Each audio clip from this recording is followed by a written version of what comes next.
He'll never find out. He's not that kind of man. I heard her say it, soft and amused, like it was the easiest truth in the world, and for a second I honestly thought I was imagining it, because your brain does that when something doesn't fit, when reality suddenly bends in a way you're not ready for. But then she laughed, that same laugh I'd heard across dinner tables, across quiet Sunday mornings, across 10 years of marriage, except this time it didn't feel like home. It felt like distance, like I was standing outside my own life looking in through a crack in the door, and I froze right there in the hallway, one hand still resting against the wall, keys heavy in my pocket, shoes silent against the hardwood like even the house knew not to make a sound, and I didn't move, not forward, not back, just stood there breathing slower than I ever had, because something in me already knew that if I stepped into that room too soon, whatever came next would be messy, loud, final. And I wasn't ready for that, not yet, not when the truth was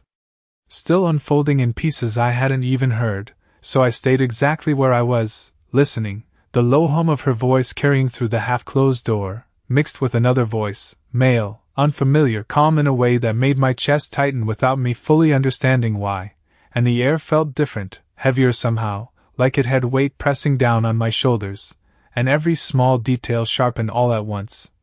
The faint ticking of the wall clock, the distant sound of a car passing outside,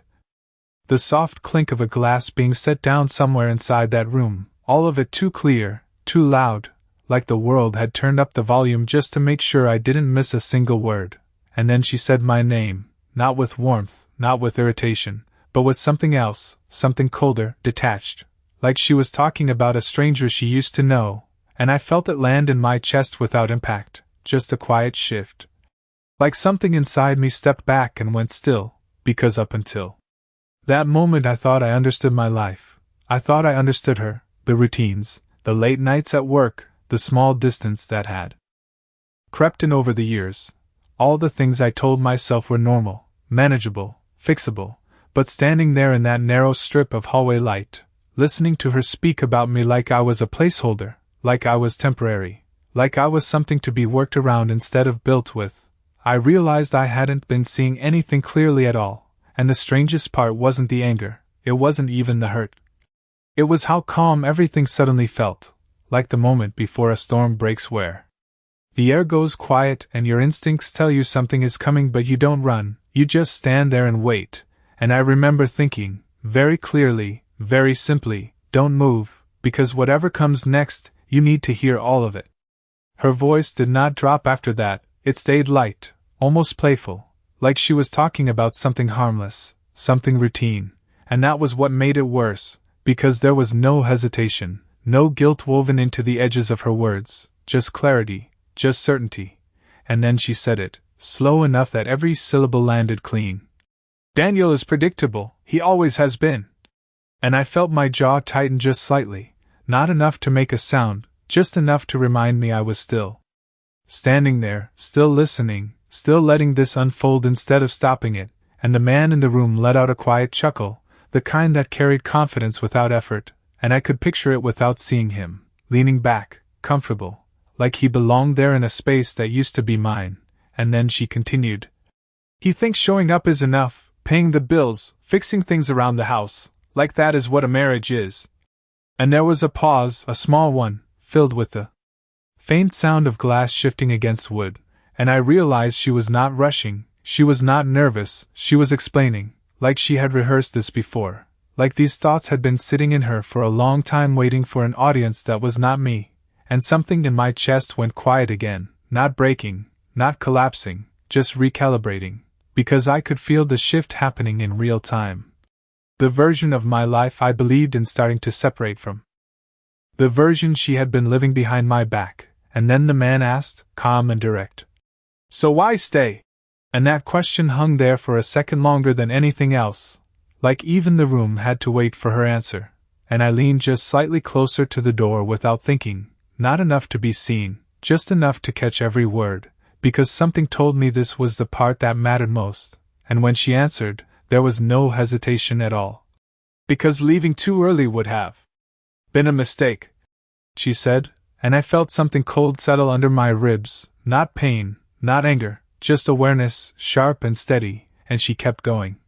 You do not walk away until everything is in place, you plan it right, you make sure you are not the one who loses. And I closed my eyes for a brief second, just one, because now it was no longer just about distance or dissatisfaction or something fading over time. This was deliberate, structured, something she had been building quietly while I was busy believing we were just going through a phase, and the man did not interrupt, he just listened, and that silence between them felt like agreement, like understanding, and then she said my name again, softer this time, almost dismissive. Daniel will not see it coming, he never does. And that was the moment something inside me shifted completely, not breaking, not reacting, just locking into place, because she was right about one thing, I had not seen it coming, but standing there in that hallway, listening to the way she spoke about me like I was already behind her, like I was something already decided, I realized she was about to be wrong about what came next, and for the first time since I stepped into the house, my breathing steadied, my thoughts cleared, and instead of stepping forward, instead of making noise, instead of interrupting, I stayed exactly where I was, because now I understood something she did not. The moment you hear the truth from someone who thinks you are not listening, you are no longer part of their plan, you are outside of it, and that is where the real control begins. I did not stay there much longer after that, not because I had heard enough, but because I understood enough, and there is a difference between those two things, one feeds emotion and the other feeds clarity, and clarity was what I needed more than anything in that moment, so I stepped back slowly, carefully placing my foot where the floor would not creak, easing my hand off the wall like I was leaving a place I was never meant to be in, and I moved down the hallway with the same quiet control I had used walking into it. Except now everything felt different, like the house itself had shifted just slightly out of alignment, like the angles were wrong, like the air did not belong to me anymore, and when I reached the front door, I paused, not out of hesitation, but out of instinct, because part of me expected something, a call of my name, a sudden awareness from her that I was there, that I had heard everything, but nothing came, just the low murmur of voices continuing behind that door. Uninterrupted, unchanged, and that told me more than anything else could, it told me how invisible I had become in my own life, and I opened the door slowly, stepped outside into the cool evening air, and closed it behind me with a soft click that felt louder in my head than it actually was, and for a moment I just stood there on the porch, looking out at the quiet street, the same street I had pulled into 1,000 times without thinking, the same driveway, the same house, everything exactly where it should be.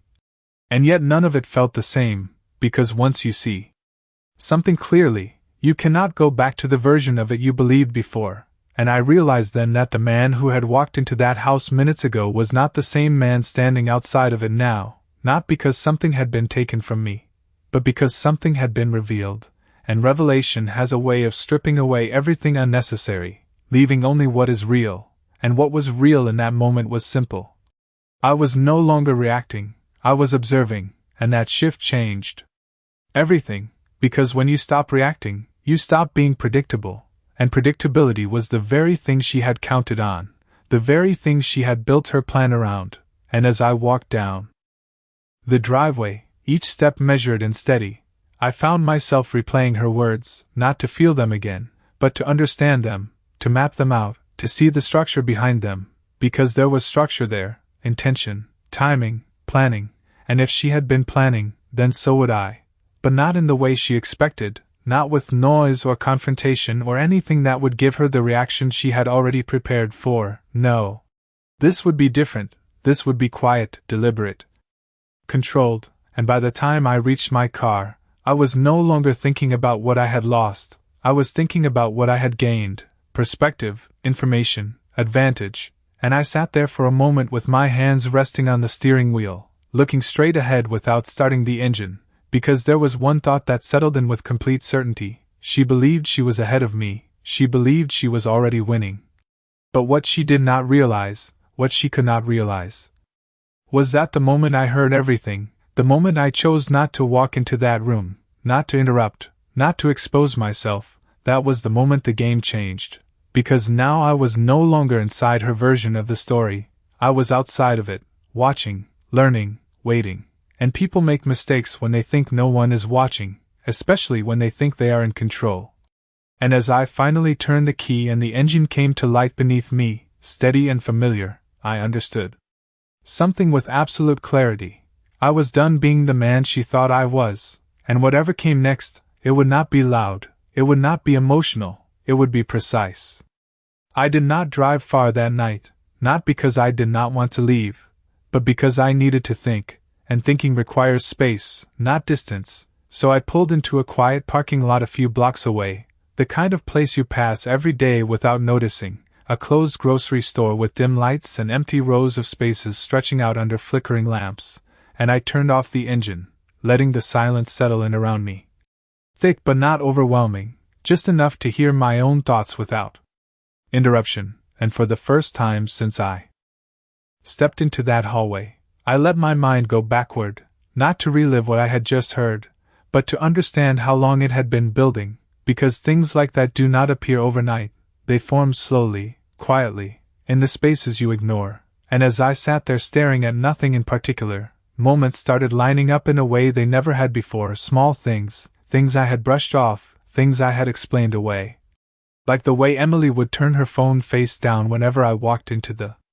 room, or how her answers had become shorter over the past year, more efficient, like conversations were something to get through instead of something to be in. And I remembered the nights she said she was working late, the way she would come home tired, but not the kind of tired that comes from work, more like the kind that comes from being somewhere else entirely. And I thought about the weekends that used to belong to us, simple routines.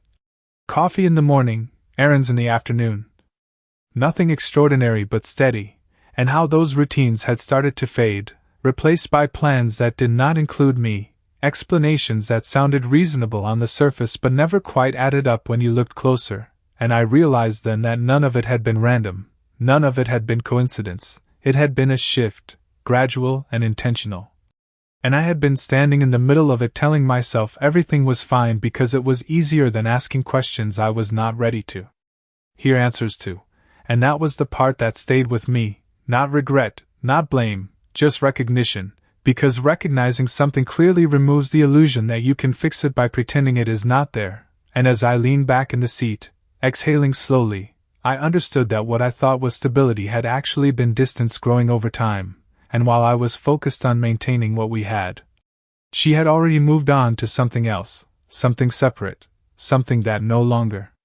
required me, and the strange part was how calm that realization felt, not empty, not numb, just steady. Like a decision had already been made somewhere deeper than emotion, and that steadiness gave me something I had not had before, direction, because once you stop trying to hold on to something that is already gone, you can start deciding what comes next, and what came next was not about confronting her, not about asking why or demanding explanations, because I already had the answers I needed, I had heard them clearly enough. What came next was about control, about timing. About making sure that when everything finally came into the open, it would not be on her terms, and I sat there a little longer. Letting that settle in fully, letting the weight of it become something manageable instead of something overwhelming, and when I finally started the engine again, the sound felt different, more deliberate, like the beginning of something rather than the continuation of what had been, and as I pulled out of the parking lot and onto the road, I did not feel lost, I felt focused. Because now I knew exactly where I stood. And more importantly, I knew exactly where she thought I stood, and that difference, that gap between perception and reality, that was where everything would change. I got home later than usual that night, not because I needed more time, but because I wanted the timing to feel natural, like nothing had shifted, like the version of me she believed in was still intact, and when I pulled into the driveway, the house looked the same as it always did. Warm light through the windows, everything in place, everything quiet, and I sat there for a second before stepping out, not hesitating. Just aligning myself, making sure that when I walked back inside I carried none of what I had heard on my face, none of it in my voice, because from this point forward control was going to come from what I did not show, not what I revealed, and I opened the door and stepped in with the same routine I had followed for years, keys set down on the table, shoes off by the wall, the small sounds of normal life filling the space between us, and she was in the kitchen when I saw her. Standing by the counter like nothing had happened, like she had not just been in that room. Saying things that would have ended most marriages on the spot, and she turned when she heard me, that familiar expression settling on her face, calm, composed, the version of her I had always known, and for a brief second I studied it, not emotionally, just carefully, like I was seeing it for the first time without any assumptions attached to it, and she smiled, soft and automatic. "You are home later than usual," she said, her tone light, casual, like the question carried no weight, and I matched it without effort. "Work ran long," I replied, steady, simple, nothing more than what she expected to hear. And she nodded, accepting it without question, because why would she question it? I had given her no reason to, and that was the point. I moved through the space like I always did, grabbing a glass of water, setting it down, asking about her evening in the same way I had asked 100 times before, and she answered in the same way she always had recently, general, vague, nothing specific enough to hold on to, and I listened. Not because I needed the information, but because I needed the rhythm. The pattern, the consistency of how she presented things when she believed everything was still under her control, and the more she spoke, the clearer it became, the gap between what she said and what I now knew, and it did not frustrate me, it did not even surprise me, it simply confirmed that she was still operating under the assumption that nothing had changed, that I was still in the same place I had always been, predictable, steady, unaware, and that assumption was exactly what I needed her to hold on to for as long as possible, because the moment she sensed a shift, the moment she thought I knew, everything would accelerate, everything would become reactive, and that was not where I wanted this to go. I wanted time, space, the ability to move without being watched, without being countered, and that only worked if she believed I was exactly where she left me. And as we moved through the rest of the evening, sitting at the table, exchanging small conversations that sounded normal on the surface, I paid attention to everything, not in a suspicious way, but in a focused way, the way she checked her phone when she thought I was not looking, the way her tone changed slightly when certain topics came up, the way she maintained just enough connection to keep everything appearing stable, and I realized something important in that moment. She was performing, not nervously, not poorly, but consistently, like someone who had been doing it long enough to believe in it, and that meant this was not new, this was practiced, and if it was practiced, then there would be patterns, habits, predictable behaviors beneath the surface, and patterns can be tracked, understood, and eventually used. And as the night went on, I did not push, I did not question, I did not challenge anything she said. I simply existed in the role she had assigned to me, the one she believed I would never step out of, because that role gave me something far more valuable than confrontation ever could. It gave me access, and access, when used correctly, becomes advantage. And by the time we turned off the lights and the house settled into silence, I knew one thing with complete certainty: she thought she was in control of the situation, but she had no idea she had already lost control of me. The next morning did not feel dramatic, it felt normal, and that was exactly what made it useful, because normal is where people stop paying attention, normal is where patterns repeat without resistance, and I woke up at the same time I always did, moved through the same routine, coffee brewing at 6, the quiet hum of the machine filling the kitchen, the early light cutting across the counter in that familiar way that used to mean stability, and Emily came in a few minutes later, dressed for the day, composed, her movements efficient, practiced, and I watched it all without looking like I was watching, because there is a difference between seeing and observing, and I had crossed that line the night before. She poured herself coffee, checked her phone, responded to something with a slight smile that she did not explain, and I filed that away without reacting, because reactions close doors, and I needed doors open, every one of them. And we exchanged the same small conversation.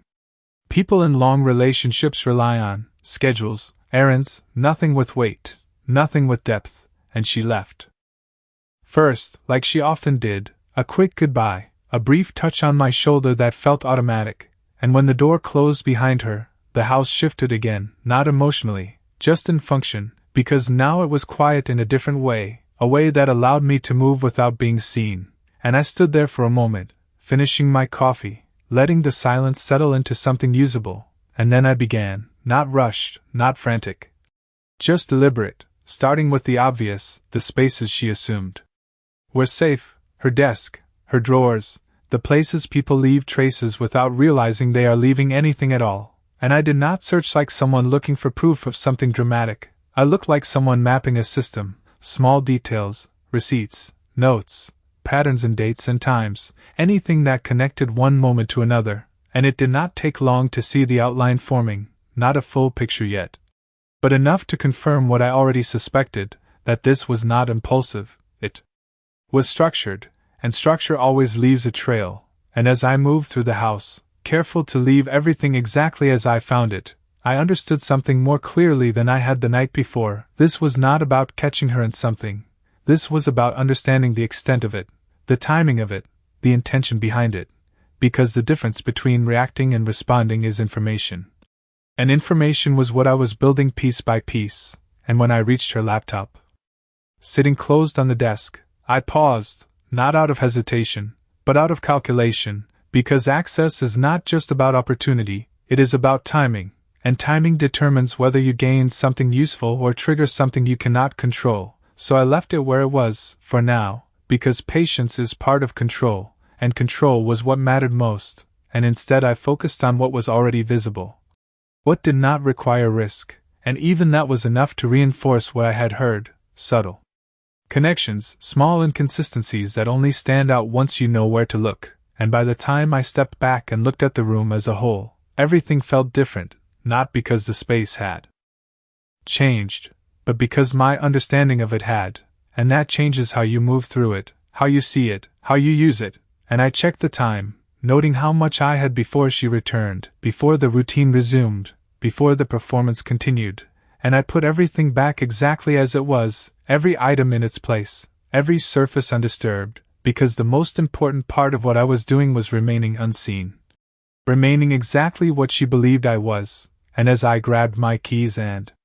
headed for the door, stepping back into the outside world where everything still looked normal, I realized that what I had started was no longer about a single moment in a hallway. It was about a process, a quiet, controlled shift from being inside the situation to being above it. And once you reach that point, once you stop reacting and start observing, you do not go back, you move forward, carefully, deliberately, until everything aligns in your favor. By the end of that day, I stopped thinking in terms of reaction entirely, because reaction is tied to emotion, and emotion makes timing sloppy, and sloppy timing is how people lose control, and control was the only thing that mattered now. So instead of asking myself what I felt, I started asking myself what I needed, and the answer was simple: I needed structure. I needed a plan that did not depend on her making a mistake, but one that would benefit from it when she did, because people always do, especially when they believe they are ahead. And as I sat at my desk at work, looking at spreadsheets that normally required my full attention, I realized how much easier it was to focus when everything else had been stripped down to a single objective: observe, gather, position. And I opened a blank document, not for work, but for clarity, and I began outlining everything I knew so far, not emotionally, just factually: dates, behaviors, patterns, conversations, even the tone of her voice. From the night before, because tone reveals intention more than words ever do, and the more I wrote, the clearer it became that this was not random, this was coordinated. She had been preparing for something, something timed, something deliberate. And if she was preparing, then there would be a point where everything converged, a moment where her plan moved from quiet to visible, and that was the moment I needed to anticipate, not interrupt, not prevent, but use. And as that thought settled in, something shifted again, not in my understanding, but in my role, because up until now I had been reacting quietly, observing carefully, but this was different. This was the moment where observation turned into action, controlled, calculated action, and I leaned back in my chair, letting the noise of the office fade into the background, and I made a decision that felt more like a line being drawn than a choice being made. I was no longer her husband in the way she understood it. I was no longer part of the structure she believed she was managing. I was something else entirely now, something outside of her expectations.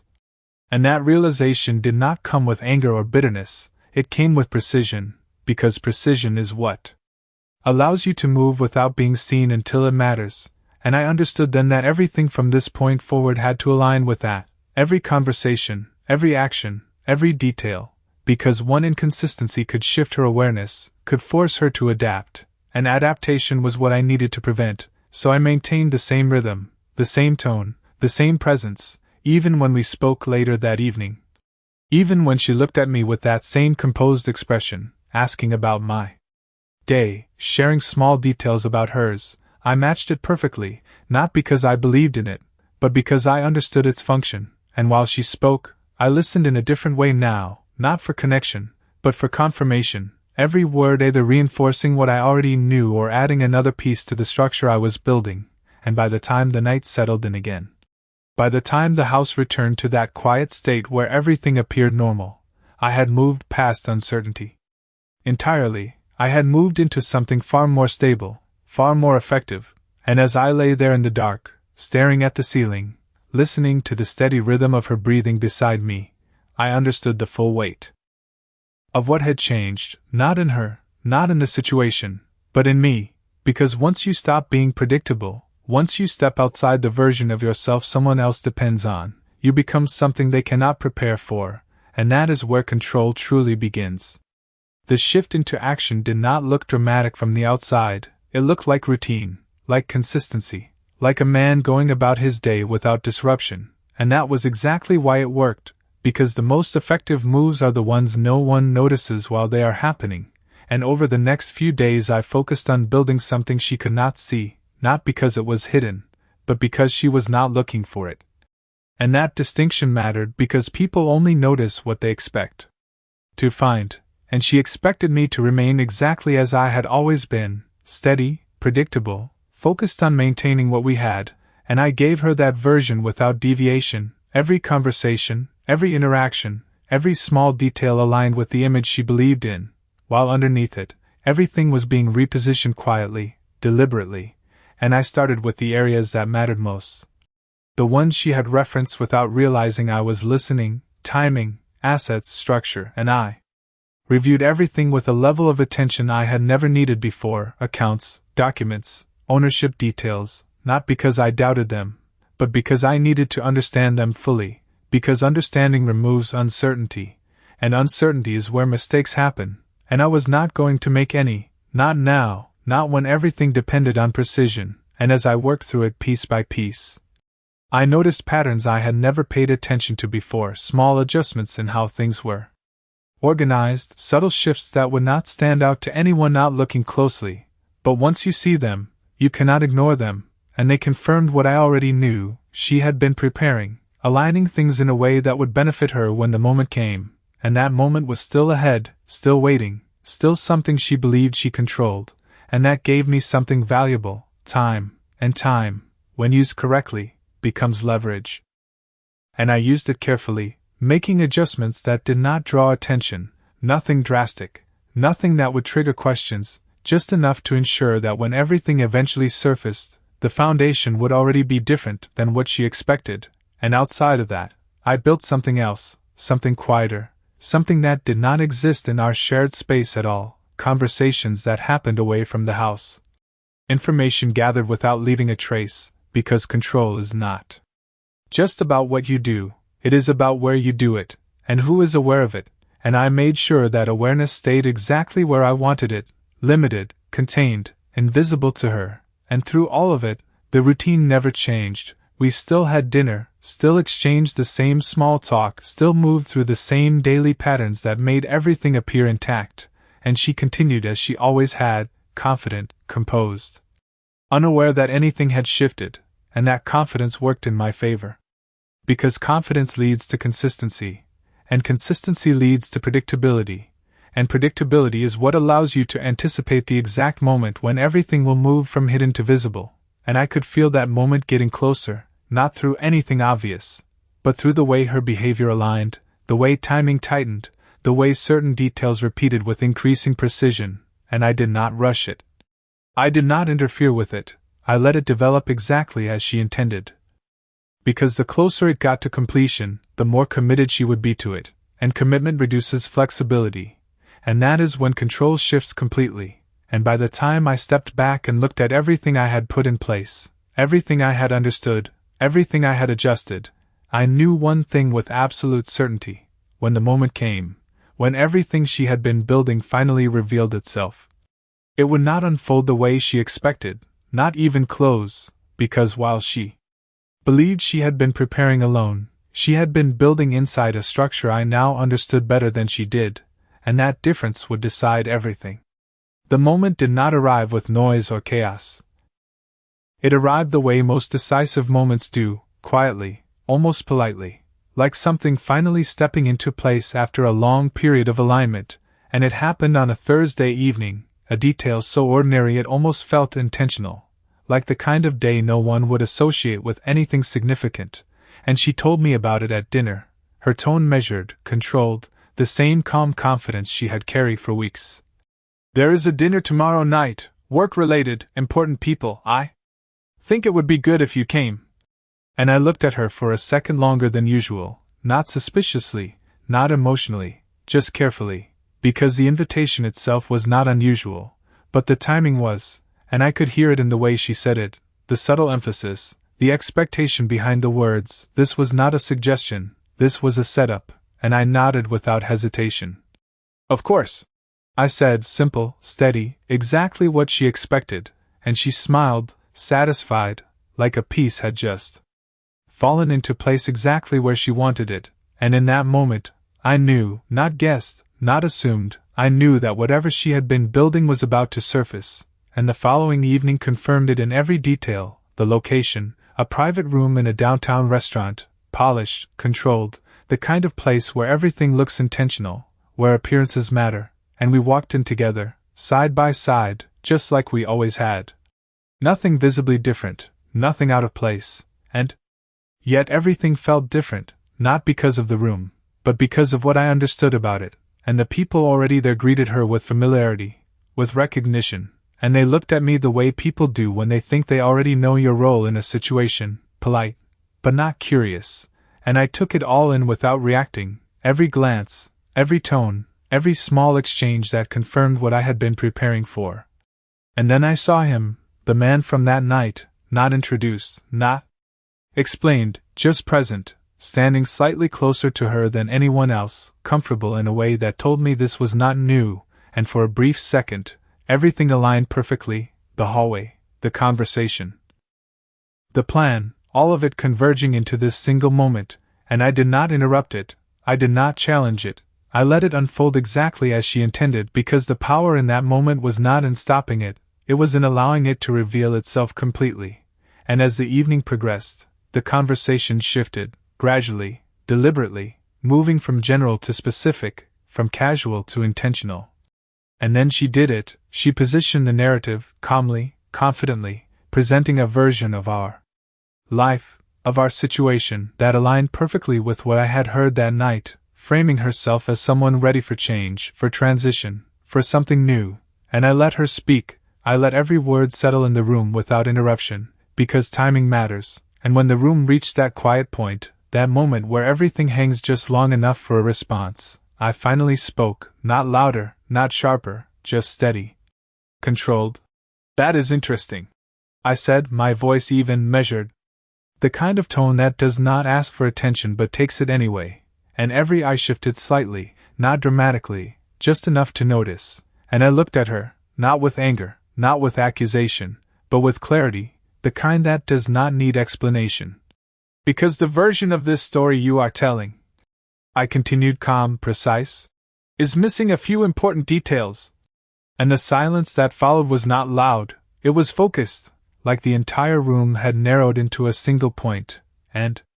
for the first time since that night in the hallway, I saw something change in her expression, not panic, not yet, but awareness, the first flicker of it, the realization that something was not aligning the way she expected, and I did not rush the moment, I let it breathe, because this was not about exposing her, it was about shifting control completely, and as I sat there, composed, steady, watching that awareness begin to take shape, I understood something with complete certainty. She had spent weeks, maybe months, preparing for this moment, believing she controlled how it would unfold, But the one thing she had never accounted for, the one thing she could not have prepared for, was the fact that I had been listening long before she ever decided to speak.